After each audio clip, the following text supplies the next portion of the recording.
Hello, this is Raziel Cohen with ndftraining.com, and today we're going to be speaking about having a fully set up AR-15 for less than $1,000.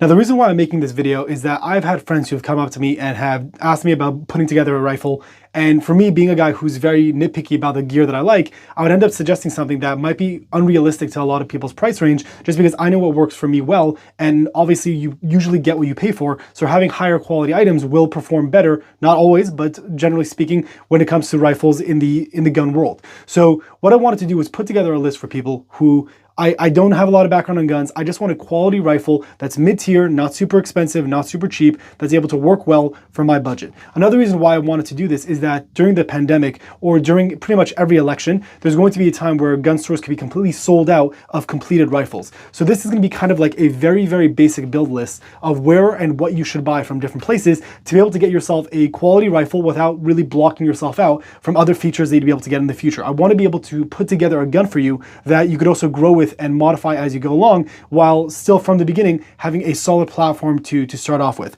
So I have a lot of notes here. I took a lot of prices down, and there's a few other details I want to go over before we get into it. First of all, this is probably going to be a little bit longer of a video because I want to go into a lot of interesting info that could be valuable to you. And you could also nitpick around this list to get an idea of what might fit you best. So this will be kind of like a modifiable list based on your needs. Another thing to take into account is this is not a premium build. I'm not looking to build the highest quality rifle in the world. I'm looking for putting together a rifle for you guys that's basic enough that is going to be perfectly suitable, perfectly adequate, perfectly usable, while still being able to get good quality and long-lasting use for the average person. So let's go over a few basic things first. There's three things that every AR-15 must have, and those are things we're going to be speaking about besides for the actual build parts. The first thing is a way to see, the second thing is the way to aim, and the third thing is a way to carry. So that is a light, an optic, and a sling. Not in that order, but those are three very, very important things that are required on every single AR-15 when you're going to be putting it together, and that's going to be something, again, we're going to touch on. I'm going to give minimal amount of options, again, just because this is not going to be meant to be a full detailed video. It's meant primarily just to give you an idea of like, these are things that you could buy right now and you shouldn't worry about it too much. If you're someone who has a lot of experience in building firearms, or if you feel like there's other gear that I could have recommended that would be significantly better than what I said today, leave a beneficial comment down below so people could be able to learn from it. I want it to be able to be something that could value other people and still not get them overly confused with every single detail and nuance in the firearms world, because it could get very difficult and very annoying to be able to deal with. So this is just meant to be as straightforward as possible in regards to what we're trying to do. So let's get pretty much right into it. So there's going to be different parts, again, that I'm going to break down. We're going to start with the lower. So every rifle has a lower and an upper receiver. The lower is the only part that's a serialized component of the firearm, which means once you get that part, you could switch out to as many different types of uppers that you want, which is one of the greatest things about the AR-15, is you could switch calibers, you could switch optics. Just by switching the upper and just using a different magazine, you could have an entirely new type of firearm, which is amazing. Generally, that's why I like recommending higher quality lower receivers, because that's going to be something that's serialized and last and live with you, while the uppers you could just throw away and replace or just exchange and have a huge variety. Like you see here, I have like different rifles that I like setting up different ways, and having one quality lower is a very, very good starting point to be able to do that. So a company that makes very good lower receivers is Aero Precision. You could get a complete lower receiver with the stock and everything else you need ready to go, shipped to your FFL, and you're able to pick it up at relatively good prices. Based on what I saw on their website, a basic lower receiver goes for around $295, which is a very, very good price for a mil-spec lower receiver. Now, another place you could be able to get them is from Palmetto State Armory. Palmetto State Armory doesn't, in my opinion, have the greatest reputation when it comes to uppers, meaning the actual part that the bolt's going to be flying through. But in regards to lowers, they're fine. Again, they're not the best of the best of the best, but they're pretty solid when it comes to just general use things. Now, the reason why I'm saying the Palmetto State Armory is not because of their lowers specifically, but because they do have a section called Daily Deals, where you could usually find very interesting stuff there at great prices. One of the things you're able to find there is lower receivers that also have modified or upgraded triggers. So instead of getting a mil-spec lower receiver, which is very basic parts and components, you could get upgraded stuff. So on the PSA website, Aero Precision, we said $295 for a lower. From PSA, If you want to get a upgraded trigger option, so it's a really nice trigger, for example, the CMC triggers, I believe they're called, that's a 3.5 pound flat face trigger. I've had them for a long time and they work really, really great. You're gonna get that for 320 bucks based on their website. So for a little bit more than the Aero Precision, you're able to get an upgraded trigger. Now again, both of these are perfectly sufficient options for the average person. It's just gonna be up to you and based on what you wanna be able to do with that gun long term. The next thing is going to be the upper receiver. Again, I'm trying to keep this as brief as possible because I could go on for hours and hours and hours of every single detail in regards to these rifles. So we're just going to keep going with it. The next thing is going to be from Aero Precision. They again have very, very good uppers. In fact, my primary home defense rifle, this one right over here, is an Aero Precision setup. So the upper is an Aero Precision upper. The reason why I'm recommending this one is because it also has a full-length rail. It has a mid-length gas system, which means it shoots very soft. If you're living in a restricted state like California, New York, New Jersey, somewhere like that, they have options on the website. They're able to get a 14.5-inch barrel that's pin and welded. You have to make sure it is pin and welded, which means that the overall length legally will still be classified as 16 inches. That way, instead of having to you personally install without the tools that you might not have, you can have it from the factory, come pin and welded with a muzzle brake, which will make it compliant for your state. And it's just a nice modification to have to come from the factory, which is pin and welded. And again, with all these cutouts, it makes it pretty light to be able to use. It has a lot of sections for it to be able to have attachments, which we're going to speak about, like for a light as an example. And using this system, it's a very simple way to be able to get into it. Now, the price on that for the upper receiver is going to be around 510 bucks. And you're also able to find it for 530 if you're going to get it pin and welded, which again is something recommended if you're living in a restricted state. Now, something I think that's important to point out is that a lot of these prices that I'm going to be giving you are based on the actual company themselves. So I'm going to the Aero Precision website and that's the price that I'm seeing. However, you're definitely able to shop around and find these things for much cheaper than that. For example, I found this upper receiver from Brownells for 425 bucks. So you're able to get a significant price reduction for the overall price of this build to really go down. So already that's a really good option for a full upper receiver.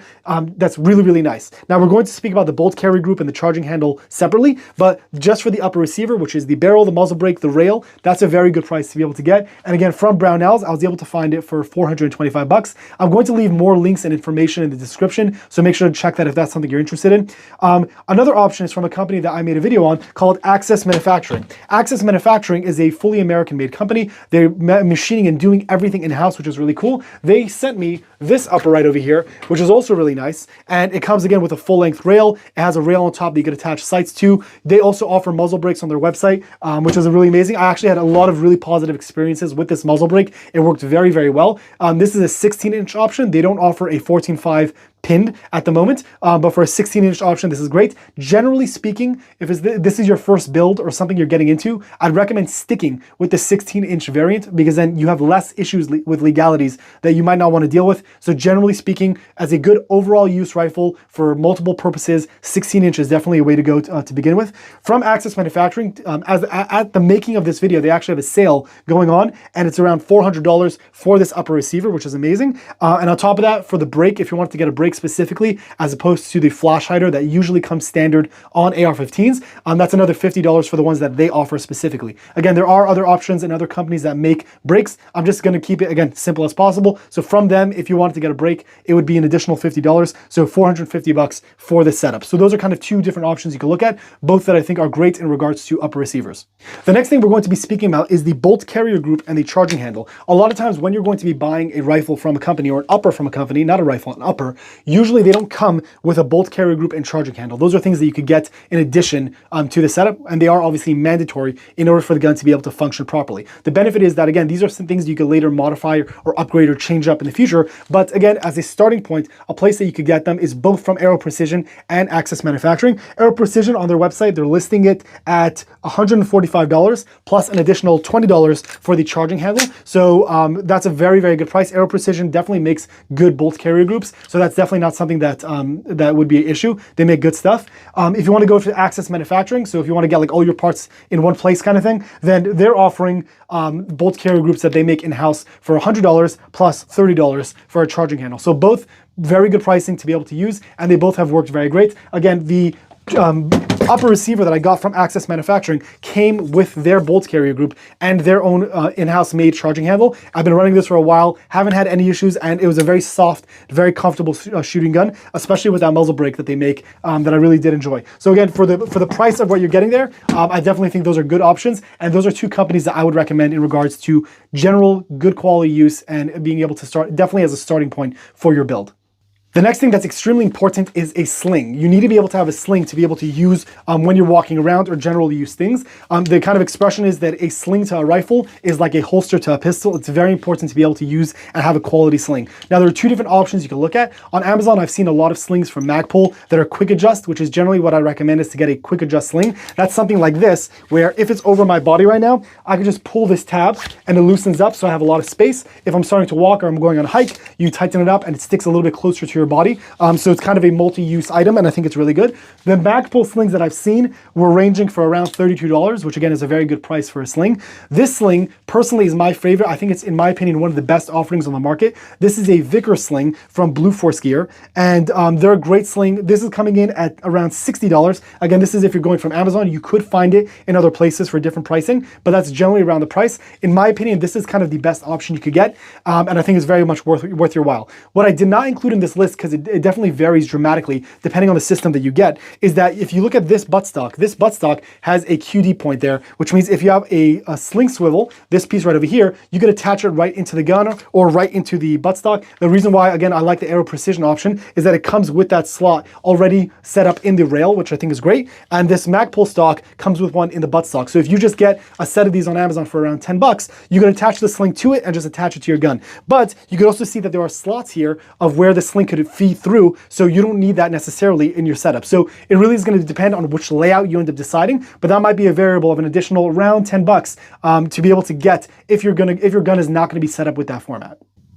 The next thing that's extremely important is a light. You need to be able to identify what you're shooting at. So having a proper light on your gun is very valuable. And right now we're kind of in what's referred to as the Candela war, where there's a lot of different really amazing companies coming out with excellent flashlights. Now, they definitely are coming at a cost. One light that I think is by far one of the best bang for your buck that you're able to get is the Streamlight ProTac HLX. This is a rail-mounted option, which means that you could attach it to your gun. Now, again, depending on the setup that you have, if you're going to get the Aero Precision option or the Access Manufacturing option, these slots allow you to attach things to it. So you could get, again, a small rail section on Amazon could be around $7, give or take. But doing that, you could attach the light right to it. The reason why I specifically chose this light and I chose these two upper receivers is that these uppers have kind of flat area where the Streamlight ProTac that I got came with an adhesive that I could stick right to that flat area. So now I have a comfortable place to be able to activate the light, and it doesn't change anything with the way I'm using my gun. So being able to attach it right there, and it kind of comes with the kit, means that you're still paying less for additional accessories of how to mount the option while still being able to get what you need. This light, in my opinion, is a great bang for your buck. It comes in at around $80 that I purchased this for around $80. If I saw it on Amazon, I think I saw it for around 120. And again, for general use, I think this is an excellent light, and for the price, you really can't beat it. If you're looking to really bump up your game in regards to quality, again, I'm trying to keep the options limited because there are many different brands that are making lights right now and at different price ranges. A really high-end one is from a company called Cloud Defensive. They have the Cloud Defensive Rain. They range in price, but generally speaking, they're around the $350 mark. So instead of paying around $80, you're spending around $350. Is it worth it? If you're in law enforcement or if you really need a light that's that powerful, then yes, it is worth it. Again, for the average person like myself, I don't need that. So spending around $80 on getting a powerful light like this works perfectly fine for me, but that again is an option if you're looking into it. The next thing that's really important and is a debated topic is whether you're going to go with iron sights, something like this, like that flips up, or if you're going to get an optic. I personally believe that we are now at the point that you could really rely on optics, and it really just comes down to the price that you want to spend in regards to getting quality optics. So for me personally, if I only had to choose between iron sights or an optic, I would say that we are at the point that I would be comfortable choosing an optic to be able to put on my gun and not worry about the durability and the reliability of that option. So for me, there are two different options that you could go with. One is the SIG Romeo 5, .45, which I found on Amazon for 130 bucks. You can definitely find them cheaper, so look around, but that's a very, very, very good price for a red dot on your rifle that you just attach, you zero it at the range, and you have a red dot that will make you much faster and much more comfortable being able to use the rifle. The other option, which is one of these variants, this is the HS515 CM. The one that I'd recommend is the GM. There's HS515 GM. It's from a company called Holosun. If you're going to get it on Amazon, they're selling for around 350 bucks. However, if you're able to go to Optics Force, where they're the company that provides me with a lot of these optics for review, I get no kickback when you use this coupon code, but I'm going to put a coupon code on the screen right now. You're able to get this optic for $304. So instead of spending $350 from Amazon, using this coupon code on their website for any optic that you choose is going to drop it significantly in price. This specific optic coming down to $304, which again, I think for an optic is an incredible price. It is my primary use optic on all my like battle use rifle kind of things. So I'm only recommending it because it's something that I genuinely use day to day, and I definitely recommend it in regards to the quality of it, the battery life on it, the reticle choice, and just overall, I think it's a great optic, and that's an option I'd recommend. Now, a few other details that I did not mention is things like magazines are very, very like sporadic in regards to availability and cost. It's always something I think you guys should be able to stock up on. If you're living in a free state, in a state that you're allowed to have standard capacity magazines, which means like 30 rounds and up, a company like Axis Manufacturing, which is one of the companies we spoke about today, they have 30 round magazines on their website available for like $9, which is insane. So if you're looking for 30 round mags, $9 for a mags, you really can't beat it. That's something I'd recommend you do. If not, if you're living in a restricted state or something else like that, a place that's kind of a general use place that a lot of people use is called Gun Mag Warehouse. You could Google it, and they have a huge variety of different types of magazines that you could choose from. Make sure that the magazine you get is going to be for the same caliber of the gun that you're shooting. So that's a detail. Again, depending on the variant you go with, that's going to be important to note. But other than that, I did like a tally of the total cost right now. If you were going to use all the cheaper options of what I recommended for a setup, the total cost comes out to $977. So it's still under the $1,000 mark. In my opinion, I could still, if I tried, bring down that number because it's all about where you shop and where you end up buying an item. So again, as an example, if you were to go to Brownells to get the upper receiver from Aero Precision, you're saving a very, very big chunk of money as opposed to getting it directly from the main distributor, which is the same in regards to any product. If you're going to go to their main website, it might end up costing more than if you did it from somewhere else. So that could be something to check out. If you're going to go on the high end, I did this initially without the flashlight because the flashlight, I know for most people, you're not going to spend $350 on a flashlight. So if discluding that for the expensive variant, it would come out to $1,379, so $1,379 if you're going to go through the expensive option. If you're going to include the flashlight in that, which is a part of the expensive option, it would be $1,729, which again, that really brings a jump in $350 extra just for that flashlight. But again, going from $977 for the cheaper end to $1,379 for a full setup rifle, the reason why I think that's amazing is that like the Springfield Armory Saint and other really kind of mid-tier rifles, you're going to get that rifle from the factory as is, without a flashlight, without a red dot, without a sling, and these are going to be things that you have to add anyway. So being able to get to the price of $977 for a full setup rifle with a full-length rail, so not like kind of like the old style AR-15 handguards, but like a full-length rail with a lot of options to be able to accessorize, you're able to get a muzzle brake on it if you choose, and being able to stay around $977, I think that's an incredible price and definitely something doable for the average person. If you're going to be willing to spend more, again, for the mid-tier option without that expensive flashlight, that was $1,379. So a full setup, including everything you need for that. Now, again, if you guys are looking for another video where I would explain more of the upgrades you're able to do to your gun, I could do that. I could also make a video in regards to making this far cheaper. Now, again, quality is going to suffer slightly by doing that, but by doing this, I could kind of give you guys an option of where you want to go. So if this information was helpful, again, if you have any positive feedback you're able to give or positive information for people who might be looking to build a rifle for themselves, please feel free to leave it below so we can kind of help out the community and help each other out. This is Raziel Cohen with ndftraining.com. Thank you for watching.